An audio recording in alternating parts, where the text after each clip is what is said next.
નમસ્કાર વિદ્યાર્થી મિત્રો, ધોરણ 6 વિષય હિન્દી વિષયાંક પાઠ પહેલો પાઠ 4 ચોથી વાર્તા છે કૌવા ઓર લોમડી। જે ચિત્રપાઠમાં આપણે ચોથી વાર્તાનો અભ્યાસ કરીએ।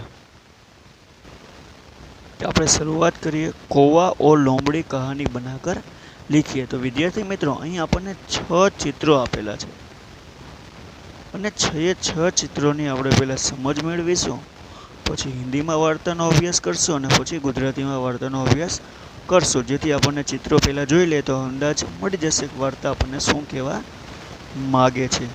તો પહેલું ચિત્ર છે કે આપણે વાર્તા કૌવા ઓર લોમડી ઉપર, એટલે કાગડો અને શિયાળ।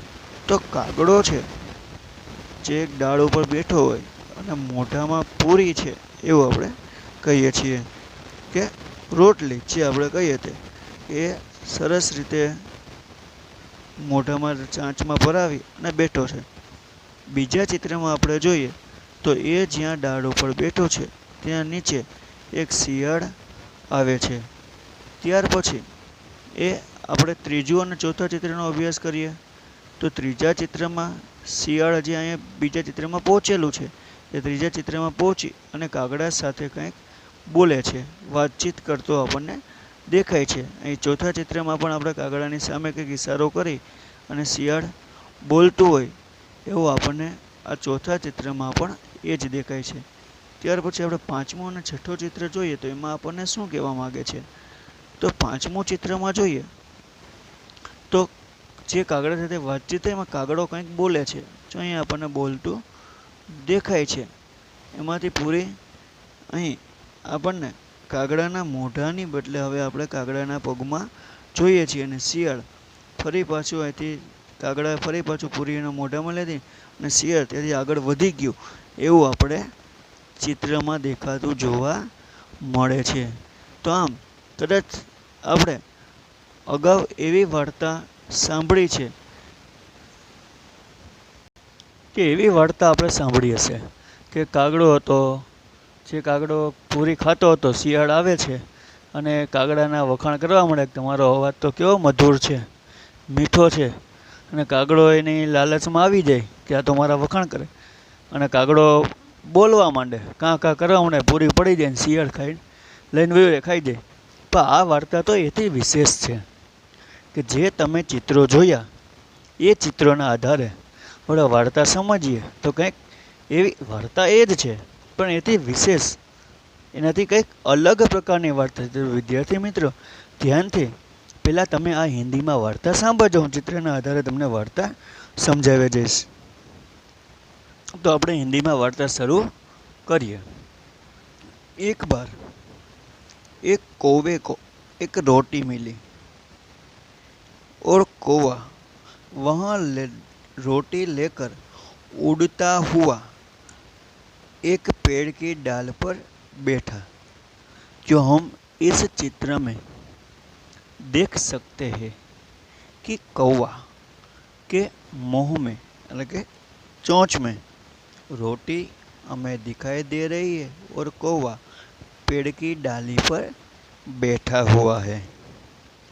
इतने में एक लोमड़ी, जो हमें इस चित्र में दूसरे चित्र में दिखाई दे रही है, लोमड़ी पेड़ के नीचे आई। उसकी नज़र, जो हमें तीसरे चित्र में दिखाई दे रहा है कि उसकी नज़र उस कौवे के पास जो रोटी है उस रोटी पर पड़ी और उसके मुंह में पानी आ गया। उसने सोचा, उसने એટલે लोमड़ी ने सोचा कि क्यों न कोई को मूर्ख बनाकर उससे रोटी ले लूं, કે કંઈક એવું કરું કે જેથી કાગડા પાસે જે રોટલી છે એ મને મળી જાય। लोमड़ी बहुत भूखी थी। आगे लोमड़ी ने कौवे से कहा। तो इस चौथे चित्र में हम देख सकते हैं कि लोमड़ी कौवे से कुछ बातचीत कर रही हो ऐसा हमें दिखाई देता है। तो लोमड़ी ने कौवे से कहा कौवा भैया, कौवा भैया, कोई गाना सुनाइए। आपका गाना बहुत मीठा लगता है। लोमड़ी ने कौवे से क्या कहा कि कौवा भैया, आप मुझे गाना सुनाइए। आपका कंठ बहुत मधुर है और मुझे आपका गाना सुनने की इच्छा हुई है। ऐसा लोमड़ी ने कौवे को मूर्ख बनाने के लिए कहा। और कौवा भी क्या करता है, जो हम आगे देखें तो हमें पांचवें और छठे चित्र में हमें क्या दिखाई दे रहा है। तो कौवा लोमड़ी की चालाकी समझ गया था कि कौवा लोमड़ी क्या करने वाला है। उसे लगा कि लोमड़ी रोटी पाने के लिए नाटक कर रही है। कौवे ने अपनी चोंच में जो रोटी है वहाँ निकाल कर अपने पंजे में, अपने पैर में से पकड़ ली और ज़ोर ज़ोर से काँव काँव लगे अपना गाना से वहाँ गाने लगी। वह लोमड़ी को ऐसा लगा था कि जब कौवा गाएगा, मधुर गाना सुनाएगा, तो उसके मुंह से वो रोटी गिर पड़ेगी और मुझे खाने के लिए मिल जाएगी। लेकिन कौवा तो बहुत चालाक निकला, समझदार निकला। कौवे ने क्या किया कि कौवे के मुंह में जो रोटी थी वह अपने पंजे से पैर के पंजे से पकड़ लिया। मुंह में से रोटी निकल के कहाँ पकड़ लिया, अपने पैर के पंजे से, और कौवा गाने लगा। यह देखकर लोमड़ी को आश्चर्य हुआ कि क्या हुआ। अने उस लोमड़ी को भी समझ आ गया कि कौवा बहुत समझदार है, बहुत चालाक है। ऐसा मन ही मन बोलकर हम छठे चित्र में देख सकते हैं कि लोमड़ी नाराज होकर वहाँ से चलती बनी, वहाँ से चली गई। उसने जैसा सोचा था वैसा हुआ नहीं। इस लोमड़ी और कौवे की कहानी से हमें यह सीख मिलती है कि हमें भी कभी कोई हमारी झूठी प्रशंसा करे तो उसकी झूठी प्रशंसा में हमें कभी आना चाहिए नहीं। जो लोग हमारी झूठी प्रशंसा इसलिए करते हैं कि हमें कभी भी किसी भी बात में फंसा सके, इसीलिए हमें कभी किसी की झूठी प्रशंसा में आना चाहिए नहीं। कोई हमारी झूठी प्रशंसा सुने कि अपनी झूठी बड़ाई करे तो हमें उसमें आना नहीं चाहिए। तो हम आ जाते हैं उसकी बातों में तो हमारा ही नुकसान होता है, क्योंकि लोग झूठी प्रशंसा कोई लालच के लिए ही करते हैं। इसलिए हमें यहाँ कहानी से ऐसी सीख मिलती है कि हमें कभी भी कोई अपनी झूठी प्रशंसा करे या बड़ाई करे तो हमें उसमें आ जाना चाहिए नहीं। हमें हमेशा उसकी झूठी प्रशंसा और झूठी बड़ाई से बचना चाहिए। तो विद्यार्थी मित्रों, તમે આ હિન્દીમાં વાર્તા સાંભળી તો એ જ વાર્તા આપણે ગુજરાતીમાં સમજીએ અને એ પણ એ રીતે ચિત્રના આધારે છે। તો જોઈએ ફરી પાછા આપણે જ્યાં હતા ત્યાં પહેલા ચિત્ર ઉપર પહોંચી ગયા છીએ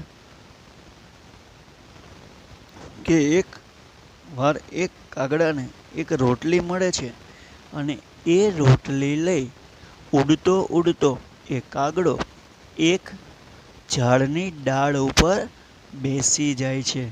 હવે એ કાગડો જે ડાળ ઉપર બેઠો છે ત્યાં થોડી વારમાં એ નીચે એક શિયાળ આવે છે અને એ શિયાળ જોવે છે કે કાગડાના મોઢામાં રોટલી છે અને શિયાળ પણ ખૂબ જ ભૂખ્યું છે।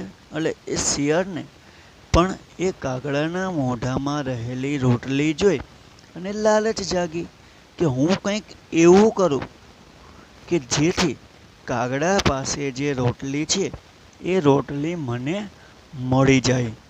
તો ચોથા ચિત્ર મુજબ કે શિયાળે કાગડા સાથે વાતચીત કરવા લાગી અને કાગડાને એમણે કહ્યું, કાગડાભાઈ, તમારો અવાજ તો ખૂબ જ સરસ છે, તમારો અવાજ ખૂબ જ મધુર છે, તો તમે મને કોઈ ગીત સંભળાવો.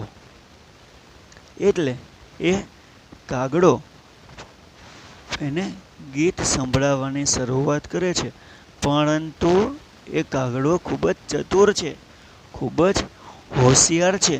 એટલે એ કાગડો છે એ શિયાળને ગીત સંભળાવતા પહેલાં શું કરે છે તો કે એના મોઢામાં રહેલી જે રોટલી છે એ રોટલી પોતાના પગના પંજામાં પકડી અને પછી ગીત સંભળાવે છે.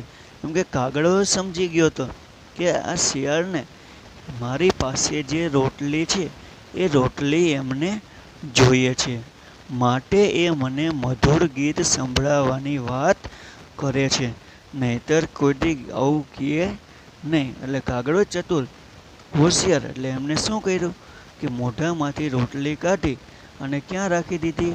પોતાના પગના પંજામાં પકડી લીધી અને પછી એ પોતે ગીત ગાવાની શરૂઆત કરી. હવે આ વસ્તુ જોઈ અને શિયાળની મનમાં થયું કે આ કાગડો હવે સમજદાર થઈ ગયો, ચાલાક થઈ ગયો, હવે આપણને રોટલી આની પાસેથી મળશે નહીં. તો આમ વિચારી અને શિયાળ ત્યાંથી આગળ હાલતું થઈ ગયું. તો આમ વિદ્યાર્થી મિત્ર, જેમ કાગડો એમની ખોટી પ્રશંસાને શિયાળની વાતમાં ન આવ્યું, એમ આપણે પણ આ વાર્તાઓ પરથી શીખવું જોઈએ કે આપણા કોઈ ખોટા વખાણ કરે કે આપણી મોટાઈ કરે તો આપણે ક્યારેય કોઈની વાતમાં આવી જવું જોઈએ નહીં. જો શિયાળની વાતમાં કાગડો આવી ગયો હોત તો શું થાત? કાગડાને નુકસાની જાત ને, કાગડાને રોટલી ખાવા મળત નહીં. એની ભલે રોટલી કોણ ખાઈ જાત? શિયાળ ખાઈ જાત. પણ કાગડો ચતુર થઈ ગયો, હોશિયાર હતો. એને હાથ પગના પંજામાં એ રોટલી છે એ પકડી લીધી અને પછી ગીત ગાયું. વિદ્યાર્થી મિત્ર, આપણે પણ જો કોઈ આપણા ખોટા વખાણ કરે, ખોટી પ્રશંસા કરે તો આપણે સમજી જવું જોઈએ, આપણે હોશિયાર બની જવું જોઈએ કે આ મારા ખોટા વખાણ કરે છે, ખરેખર આવું છે નહીં. અને માણસ ખોટા વખાણ ક્યારે કરે કે જ્યારે એમને કોઈ પ્રકારની લાલચ હોય. તો આમ ખોટા વખાણ સાંભળી અને એની વાતમાં ન આવી જવું જોઈએ. અને જો આપણે કોઈની વાતમાં આવી જઈએ ખોટા વખાણથી તો એ વાતમાં આપણને જ હંમેશા નુકસાન જતું હોય છે. તો વિદ્યાર્થી મિત્રો, આ કાગડા અને શિયાળની વાર્તાઓ પરથી આ સરસ મજાનો બોધ પણ આપણે ગ્રહણ કર્યો. અને જે આપણી જૂની વાર્તા હતી, આપણે સાંભળતા હતી પહેલાં, એના કરતાં નવી વાર્તા પણ આપણને કંઈક શીખવા મળી. વિદ્યાર્થી મિત્રો, આ સરસ મજાની ચિત્ર આધારિત વાર્તા આપણને સમજમાં આવી હશે. તો આ વાર્તાના આધારે આજે આપણે હોમવર્ક જોઈએ. તો વિદ્યાર્થી મિત્રો, હોમવર્કમાં નિમ્નલિખિત પ્રશ્નો કે ઉત્તર लिखिए कि नीचे लखेला प्रश्नों जवाब आपो. पहलो प्रश्न है, लोमड़ी ने कौवे को कहाँ देखा? कि लोमड़ीए कागड़ा ने, शियाळे कागड़ा ने क्या जोयुं हतुं? बीजो प्रश्न, लोमड़ी ने किसे मीठा बताया? लोमड़ीए कई बात ने मीठू छे एवुं बताव्युं हतुं? तीजो प्रश्न, पेड़ की डाल पर कोण बैठा था? कि झाड़नी डाळीओ पर कोण बैठुं हतुं ए कहेवानुं छे. चौथो प्रश्न है, कौवा कैसा था? कागड़ो केवो हतो? वार्तामां आपणे समजाव्युं छे ने, हाँ, ए प्रमाणे जवाब आपवानो छे. पांचमो, लोमड़ी क्या देखकर आश्चर्यचकित हो गया? लोमड़ीए शुं जोयुं कि जेनाथी एमने आश्चर्य थयुं? तो आम विद्यार्थी मित्रों, आपे जे वार्ता समझी हिंदी अने गुजरातीमां, तो बंने वार्ताओना आधारे आपणे आ सरस रीते आ 5 प्रश्नोना जवाब તમારે સારા અક્ષરે હોમવર્કમાં લખવાના છે.